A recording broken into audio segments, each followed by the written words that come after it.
mystery box challenge. I'm excited. I'm nervous. I'm feeling all the feels, but I cannot wait.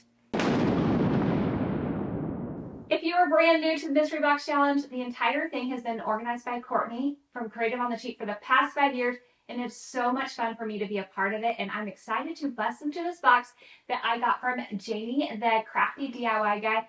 He is definitely a gentle giant, and I adore him.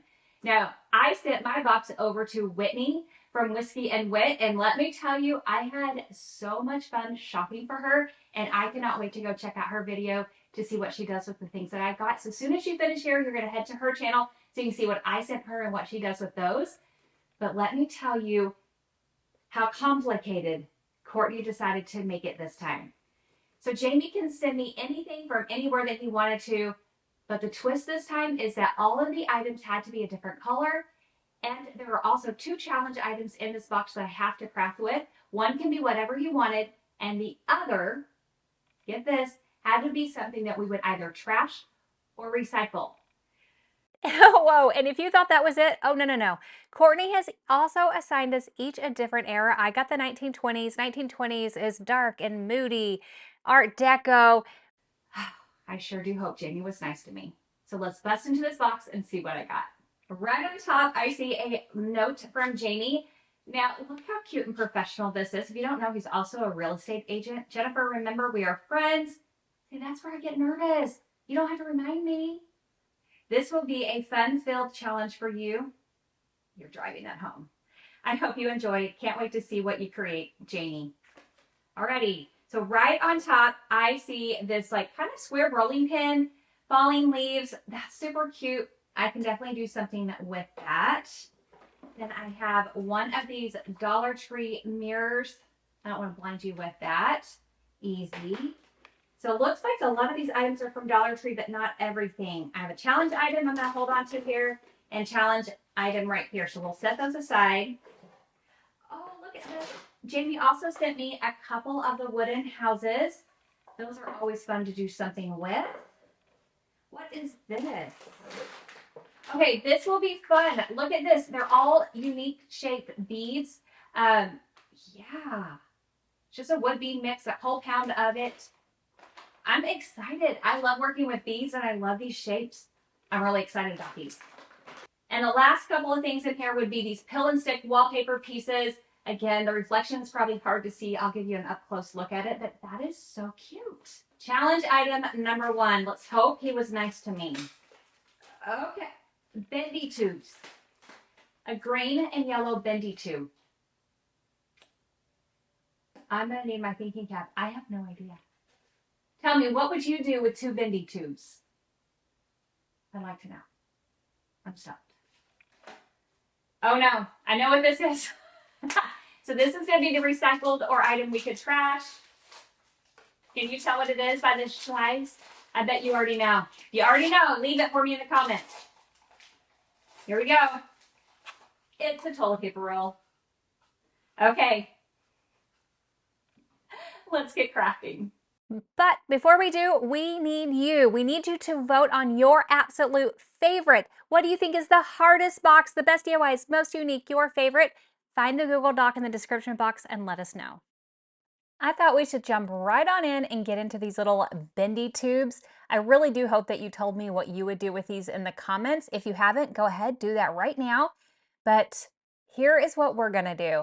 So starting off, these, if you pull them apart, you can see that they can stretch out. So I grabbed one of these rings that I had in my stash.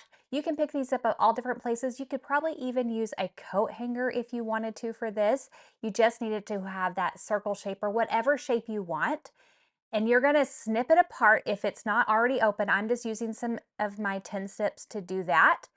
And then you're gonna place your bendy tubes around it, and this is gonna bulk up whatever metal that you are using. And it's gonna actually make it a lot easier to do the next thing because we're gonna turn this into a wreath, and hot glue sticks to plastic so much better than it sticks to metal. Before you get too much further and start closing those tubes, take some tape and close off that ring so it's nice and secure. And then you can take your tubes, stretch them out, and then push them into each other so they kind of lock into place. And then you'll be ready to start building your wreath. So I went into my Dollar Tree stash of the smaller carrots that they carry in their little packs.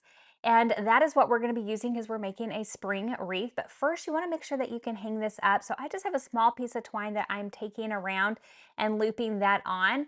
And that will keep it so that it will hang, but you really won't even notice this later on. It'll kind of blend into everything. So once you have that in place, then you can just start gluing your carrots all the way around your wreath. Now, I went on one side and made sure all my carrots faced the same direction, and I just staggered them in different places. And don't worry too much if you have some gaps, you will come back in and fill those out. And then you're going to do the same thing to the other side and make sure that the carrots, again, face the other way so they meet in the middle. So the heads will meet at the top and the ends of the carrots will meet at the bottom. And the last thing you want to do with these carrots is to take a few of them and to really finish filling out the shape that you're going for. So if you have any areas that just have maybe a bigger gap or a little bit obscure and weird in its shape, just use some more carrots and add as needed. Now, depending on the size of your wreath will determine how many carrots you will need for this. Once you've done that, now this is completely optional, but I did not like seeing the tubing on the back. I wanted a more finished look, so I just took some of the rope and glued that around the back to hide that tubing. And the final thing you want to do is to go in with some moss. This is just some Spanish moss that you can grab at Dollar Tree, and you can fill in all the gaps, or if you happen to see any of the rope, then you're just going to place the moss. Now, if some of your moss is a little bit more long or straggly than you want, don't be afraid to go in and trim it down. And again, this, you just do it until you're happy with the final look. I am absolutely so pleased with how this wreath turned out. I think it is just so pretty. It's great for Easter and moving into spring. It's just the perfect wreath.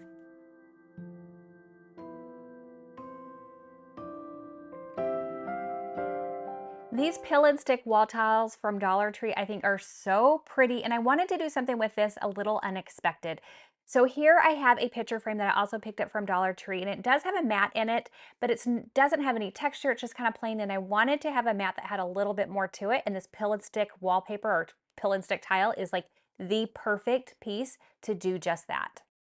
By sticking the original mat to the back of this, it's given me the perfect size that I will need for this, so it makes it super easy. And all you need to do is grab a craft knife to cut around the original mat. And now you have yourself a brand new mat. Now, the coloring isn't quite what I wanted, but what's great is you can just paint it. So I originally went in with just a white paint, but I decided to change that up to go better with the print that I would be using. So I am using Waverly Sandstone, which I think is a gorgeous color. But what's great about this is you can paint this whatever color you want to match the print that you choose. Once it's dried, it's ready to go. And I'm gonna give you a close-up so you can see this texture in just a moment. So I just used my little selfie printer to print off an image. I picked this image up off of Etsy and I love it. I placed everything back in the frame, and this is Jesus going after the one lamb, which I just think is so great when you think about Easter time or any time like that. But look at the texture of this mat and how beautiful that sandstone color looks to emphasize this print in particular. I just absolutely love this.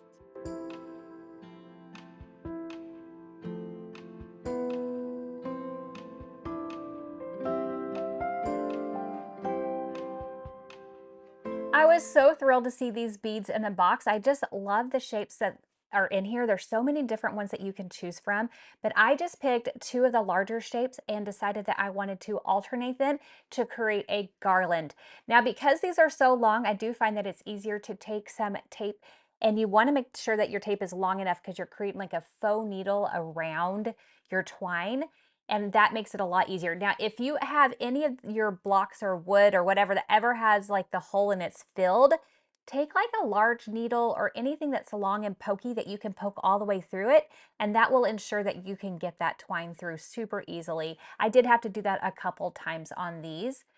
Once I had it all strung up, I wanted to finish them off with some tassel. Now, I like to take something to help me make my tassel. So this just is a piece of wood. It's 5.5 inches. I wrap it around like 30, 40 times until I'm happy. And then I just cut it off of the bottom, tie it onto the end of the beads, and then you're going to take another piece of twine around the top of that a few times and then knot that up. Make sure you trim your edges, and then you're going to repeat the exact same thing on the other side. This ties in so well with the 1920s with the pearls that you would see the women wearing. I absolutely love that we can take fashion and mix it in with decor, and I've definitely modernized it by doing it with the wooden beads versus your actual pearls. It's just so much fun to see how fashion and home design can kind of come together and how decades definitely repeat themselves.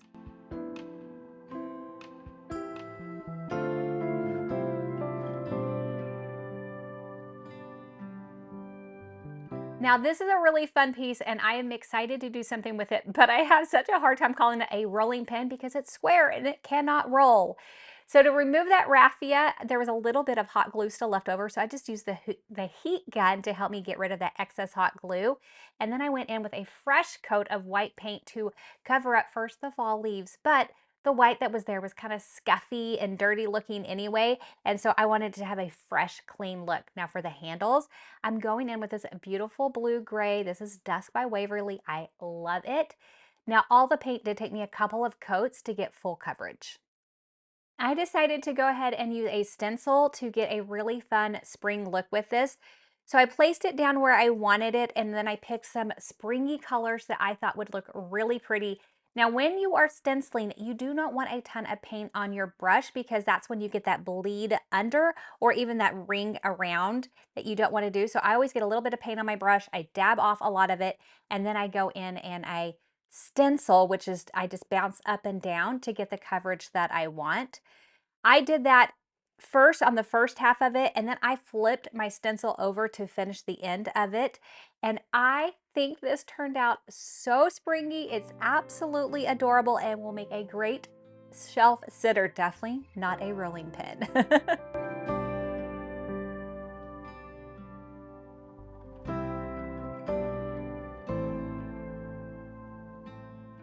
These houses have been around Dollar Tree for a while now, and there are so many fun different things you can do with them. So I wanted to try something a little bit different. I want to first change out the backing, and so you just gently want to push out your backing, and if the paper is sticking, you can take a craft knife around the edge to loosen that up and cut that away, and then that backing will pop right off.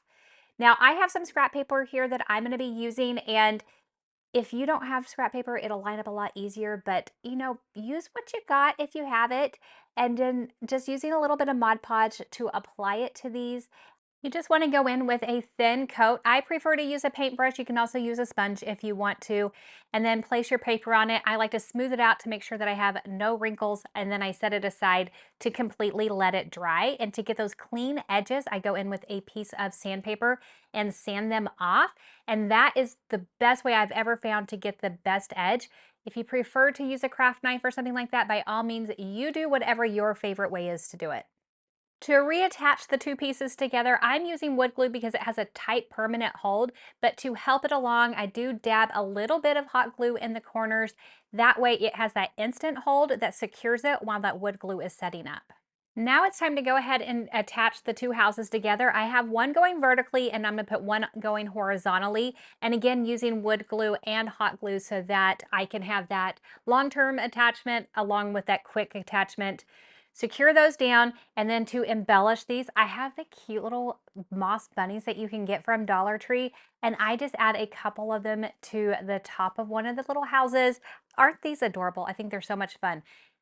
And then I used my Cricut and I cut out some words. I cut out Hello Spring. That way you can actually use this past Easter.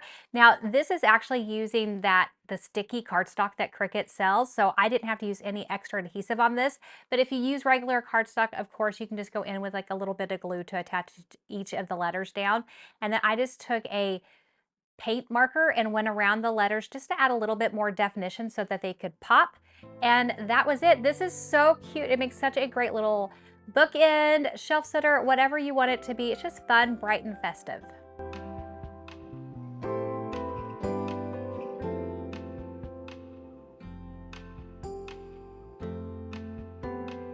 As soon as I saw this mirror, I knew immediately what I wanted to do with it. I have this pack of decals. I love it, and I just want to use them. So when you go through this, you have a whole bunch of different ones, but I picked out this rose one. I just think it is adorable. I did have to trim off a little bit at the top because it was slightly too large for the mirror. And then you just remove the backing, you place it on your object that you're going to do, and then you take the scraper and you scrape and then start just peeling away. If you happen to have a little bit of the image that's coming up, you lay it back down, scrape some more.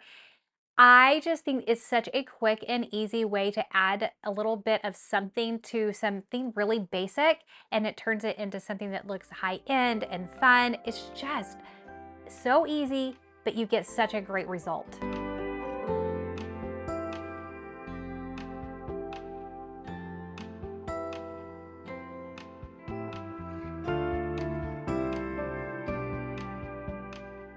Now, when it came to a toilet paper roll, I had a couple ideas running through my mind, but then I saw this cute idea on Pinterest.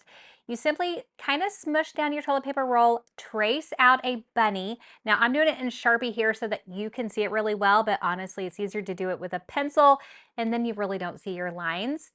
And then you're just gonna trim out your bunny. I did this to 2 separate ones, and then I also took another toilet paper roll and traced out and cut out a couple of ears for each of my bunnies. To give them a little texture, I'm taking white paint and some salt wash and mixing that together. It's pretty thick, and that way this one will stick really well to the cardboard. It will add a little bit more than just like a flat paint. You know, these are bunnies. They're supposed to be furry and soft and fuzzy, and I thought this would help. I did make sure I painted inside the box. I also painted the ears.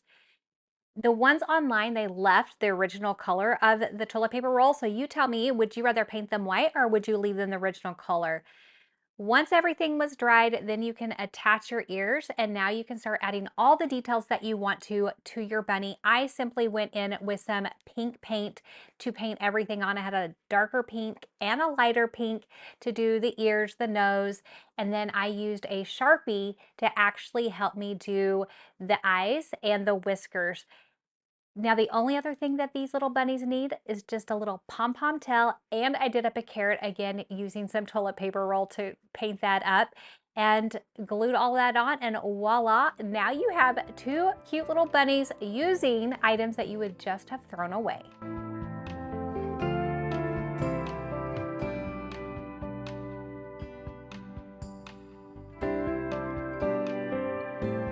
I hope this video has inspired you to get creative for the spring season. Thank you so much for spending your time with me. Don't forget, the playlist is in the description box. Go check out Whitney's video. I'll catch you in the next one. Bye.